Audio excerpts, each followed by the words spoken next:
Hello and welcome to There's More to This Story with Amber Albee Swenson. We are in episode 4, which I am calling Remember. Now, just a little recap. Last time in episode 3, we watched the children of Israel cross the Jordan River. And here we're picking up, and the priests, the Levites who are holding the Ark of the Covenant, are still in the middle. So they're still on the dry ground in the middle, and we're going to find out what goes on from there. Okay, when the whole nation had crossed the Jordan, the Lord said to Joshua, "Choose 12 men from among the people, one from each tribe, and tell them to take up 12 stones from the middle of the Jordan, from right where the priests are standing, and carry them over with you and put them down at the place where you stay tonight." So the priests are still standing in the middle, and God tells Joshua, now those 12 men that you appointed, one from each tribe, go tell them to pick up the stones from where the priests are standing, and you're going to bring them to the camp where you stay tonight. Okay, so Joshua called together the 12 men he appointed from the Israelites, one from each tribe, and said to them, "Go over before the ark of the Lord your God into the middle of the Jordan. Each of you is to take up a stone on his shoulder according to the number of the tribes of the Israelites to serve as a sign among you." Okay, we're going to stop right there for a minute. God tells Joshua, Joshua instructs the leaders. It is a chain of command that is beautiful. Joshua doesn't argue with God. He doesn't say, well, shouldn't we just get on our way? Shouldn't we be moving? He doesn't come up with a better plan. God tells Joshua, Joshua tells the leaders, that's the way it's going to be. Really cool. Now, also notice that these are stones that they're going to put on their shoulders. So we're not talking about a little pebble. It's not like picking up shells on the seashore, right? That you can put in your pocket, go on your way, get a nice little bag full. No, these are big rocks that are going to be used as a monument. We're going to go on and find out why. Why are they doing this? In the future, when your children ask you, what do these stones mean? Tell them that the flow of the Jordan was cut off before the Ark of the Covenant of the Lord. When it crossed the Jordan, the waters of the Jordan were cut off. These stones are to be a memorial to the people of Israel forever. God wanted the people to remember the miracle he provided. Why? Why must we remember? Because when we come through hard times and we see how God worked, which it isn't always immediate. We don't always see what the children of Israel saw right here where they saw the waters part. But as you go through hard times and you see how God provided, how God sustained you, it's important to make a note of it. It's important to teach your children because later on there are going to be more hard times. And as you get to the new times that are tough, that are hard, that you don't know how you're going to get through them, you can look back and you can see those memorials. You can see the dates that you set aside on your calendar, and you can tell your children God was faithful in the past. And because he was faithful in the past, we can trust him with what we are going through right now. Again, last time we were talking about how the Jordan River was the first of many miracles, right? Because God even was telling him, you're going to face these 7 nations, the Canaanites and the Jebusites and the Girgashites and all these people. There are big challenges ahead. But when you see what God did to the Jordan River, and when you teach your children what God did, you are reminding yourself and you are teaching your children God is faithful. He's worthy of your trust. He's worthy of your admiration and praise. We don't have to run around like chickens with our heads cut off when things seem really bad. When we're in the middle of the struggle, when you lose your job, when the cancer is diagnosed, when parents go in hospice, when whatever, we have a faithful God who promises to never leave us. We have a faithful God who listens when we pray. How do we know? Because you know what? The last time I was here, this is what God did. And he's never let me down before. So I'm going to trust him even in those episodes of waiting, even when I can't hear his voice, even when I can't see anything. I can look back, I can see that monument, I can see whatever it is, and I can remember God is faithful. So I'm not going to fall into despair because he's worthy. It's so important. It's so important to teach this to our children. So think about, why do we celebrate Easter every year? And why do we celebrate Christmas? Why is it important? You might think, if you were in Sunday school when you were a little child and you did the Christmas programs and you did the Christmas plays and you think, they're kind of cheesy. Why would we go through all the effort to teach our children? Because it's important. That's Jesus leaving heaven and coming to earth. It's God with us. If God didn't leave heaven, if Jesus didn't leave heaven to come to earth, walk with us, save us, we would be lost. It's important that we teach these things to our children. Why read the Bible every night? I still do devotions with my children. I still read the Bible and pray with them every night. Why?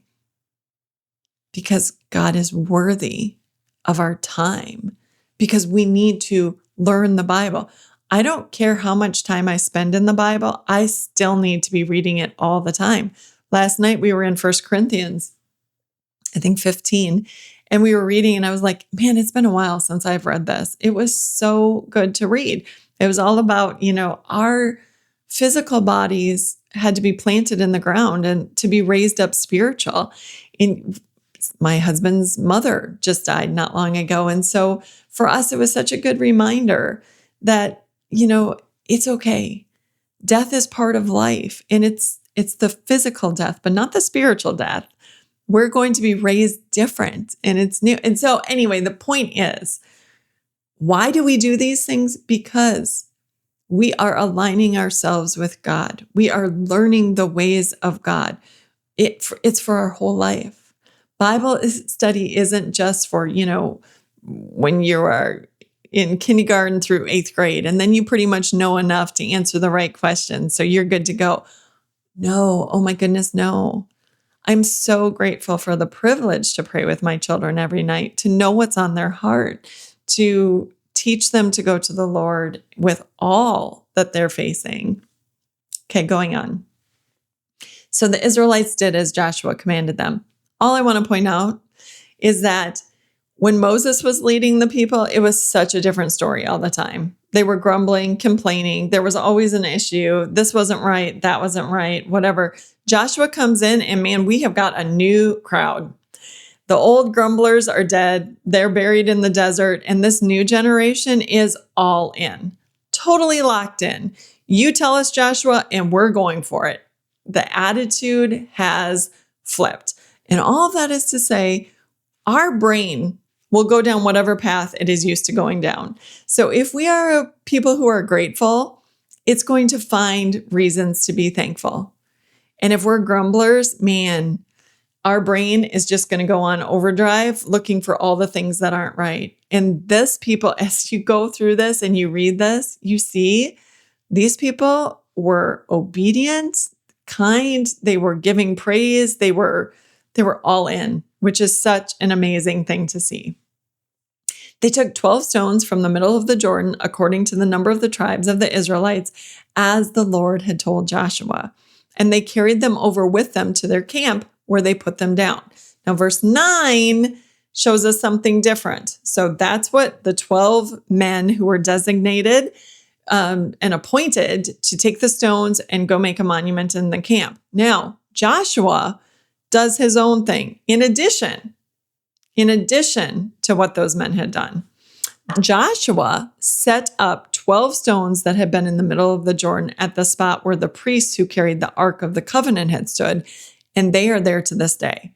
So these are 12 different stones that Joshua, in the middle of the Jordan, set up where the priests had been standing, and he wanted to remember, this is where it happened. This is where the priest stood.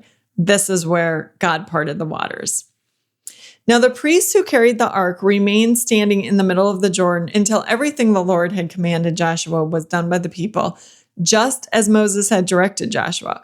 Okay, here we see chain of command. Moses had already told Joshua what to do. And Joshua, again, he could have been like, okay, Moses, you did your thing and I'm the new leader in town. So I'm going to just do things my way. I'm going to shake it up a little bit. I'm not going to worry about what you said. But he didn't. He did things exactly as Moses had instructed him.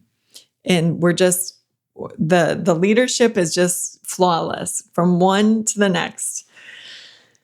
The people hurried over. They didn't dilly-dally. They didn't run, but they didn't, take their time and lollygag and that type of thing. And as soon as all of them had crossed, the ark of the Lord and the priests came to the other side while the people watched. So the priest stood in the middle of the Jordan while everybody crossed over, again on dry ground, not on squishy ground, not on muddy ground, not on soggy ground, on dry ground, while the priest stood holding the Ark of Covenant, which symbolized God's presence. The men of Reuben, Gad, and the half-tribe of Manasseh crossed over ready for battle in front of the Israelites as Moses had directed them. So that, again, those people already had land on the east side of the Jordan. They had already developed their towns, their herds, their flocks. They were all taken care of. And they are going into battle with their brothers to conquer the land. And here we learn they're not just going into battle with their brothers, they're leading their brothers. About 40,000 armed for battle crossed over before the Lord to the plains of Jericho for war. Just more obedience that they were doing exactly what Moses had said to do. That day, the Lord exalted Joshua in the sight of all Israel, and they stood in awe of him all the days of his life, just as they stood in awe of Moses. This is exactly what God said he was going to do. When he told Joshua, I'm going to do this amazing thing, he said, today I'm going to exalt you in the eyes of all the people. Now, I just want to point out that we live in this instant gratification, this world of influencers where you see these people on TikTok and Instagram and Facebook, and they have their life all together and they're, beautiful, and they have their nails done and they have their hair done and they have their necklaces on and they have, all the right clothes and they say all the right things and ha ha ha, they're laughing with all their friends. And you're thinking, okay, what's wrong with me? Because I don't have my nails done and I can't barely keep my hair combed, let alone done. And, so much for the matching outfit. I haven't been to the gym in 3 years or what have you. So good for them, but I'm not that person. Okay, a couple of things. First of all, influencers, that's pretty much their life. They have an objective, and it is to appear a certain way so that you want to follow them, so that you want to listen to what they say. Most of them didn't get where they were just from clicking on a camera one day. They've been working hard for a long time to get to that point. But also, notice, please, that Joshua just didn't, suddenly get picked to do this leadership thing either. He served Moses for years as Moses' aide, as a bodyguard, as the general in battle. He was right there doing the things of God so that when Moses went to be with the Lord, Joshua picked right up where Moses had been. Now, I don't know where you're at in your life. I don't know if you're just starting out, if you're middle-aged or a little beyond middle age, or if you're getting closer to heaven every day. But here's the thing. No matter where you are, we all pay our dues. We all put the time in, and it is not meaningless work. Whether you're raising kids or doing work at the church or whatever you are doing, it all is meaningful. And if you're waiting for your opportunity to do more, keep working hard. That's how you get more opportunities. Keep going to work, putting the time in, doing what you're supposed to be doing. Keep learning from the people around you. Keep being that Joshua to Moses.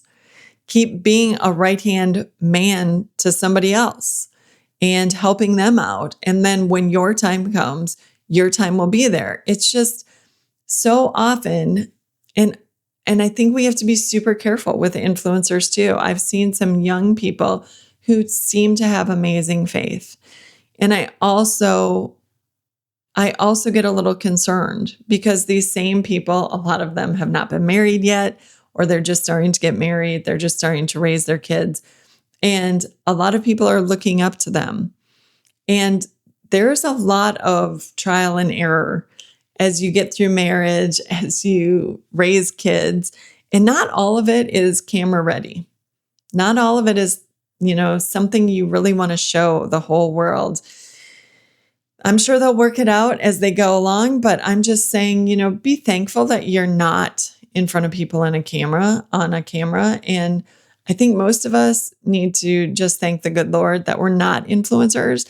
I know that that's the number one job that this coming generation is seeking.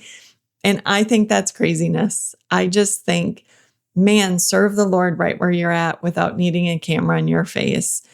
And live quietly, live a quiet life, make it your ambition to live a quiet life, as the Apostle Paul said, and be happy with that. In the meantime, pay your dues, do your work well, and God will open up the opportunities for you as they come along.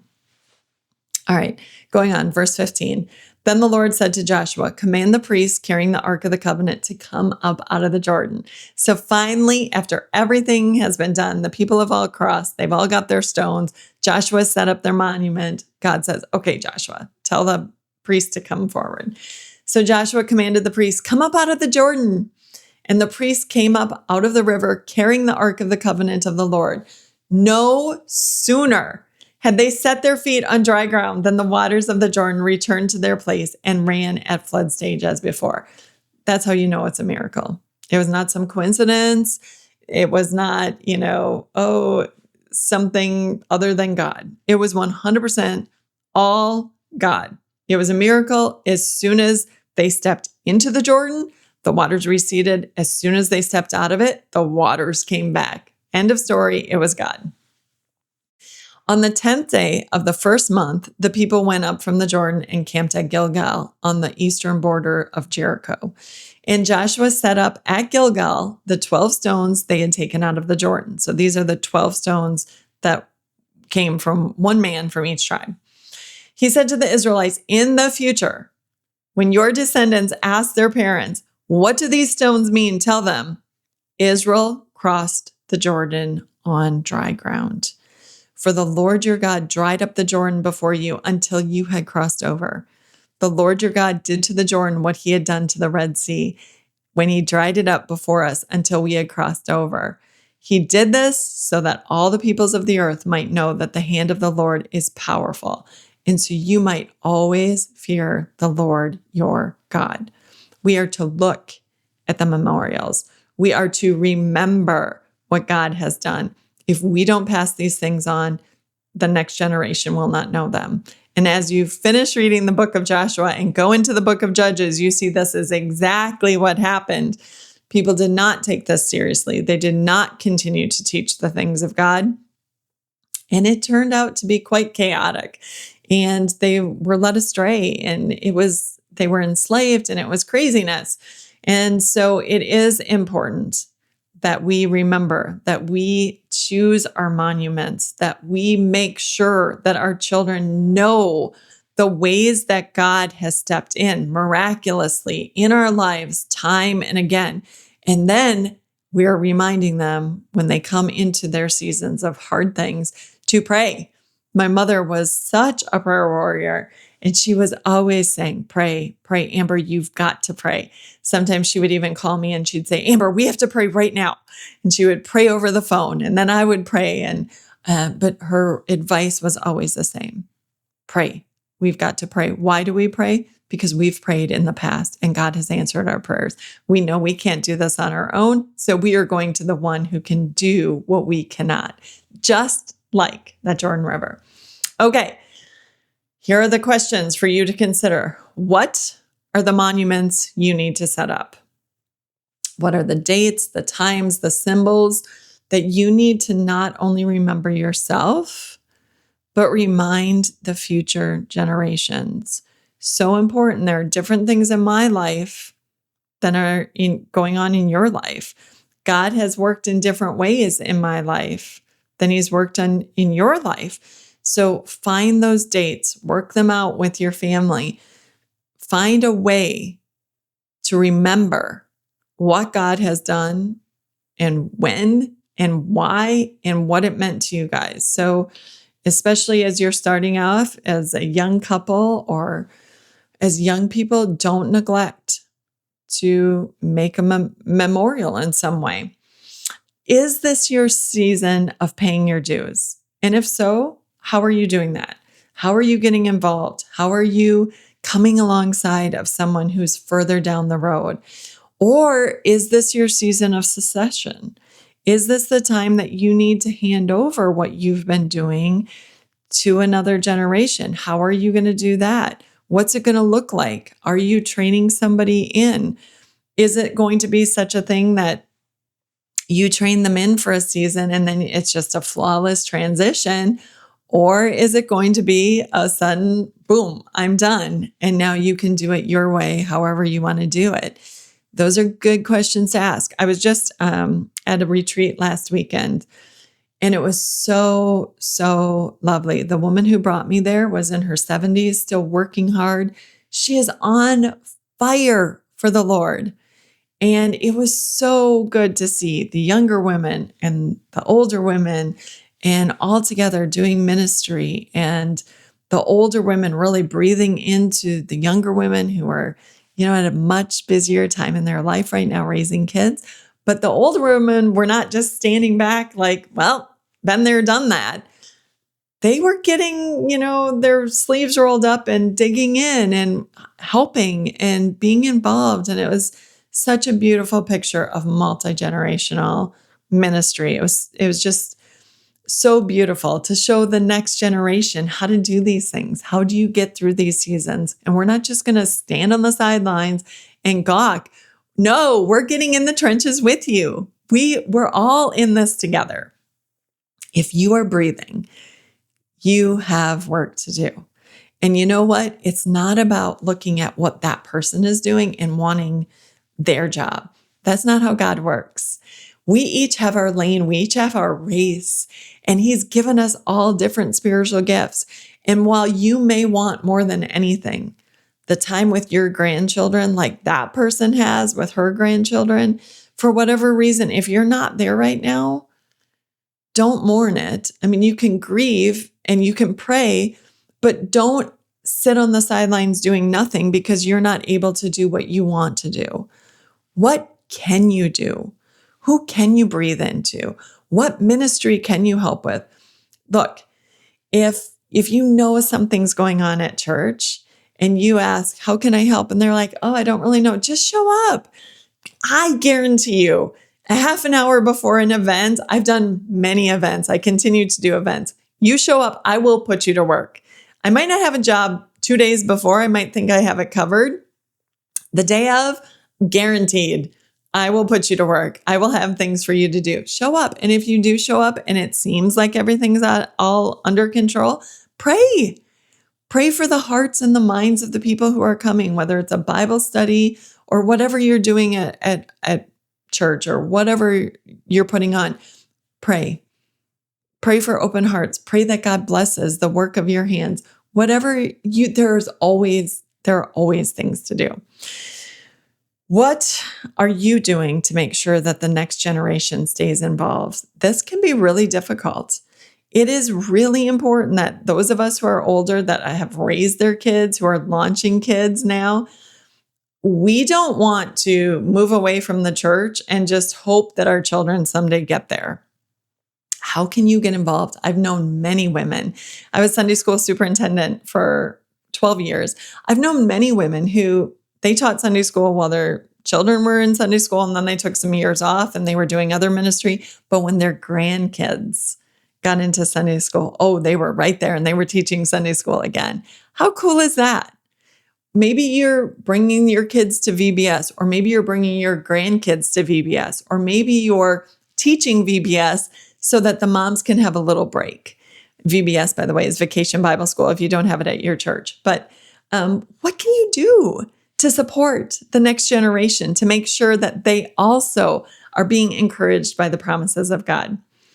Are you reminding your kids to pray? Are you reminding the people around you that God is faithful and that He's worthy of your support, your dedication? Are you obedient in the way that you follow others?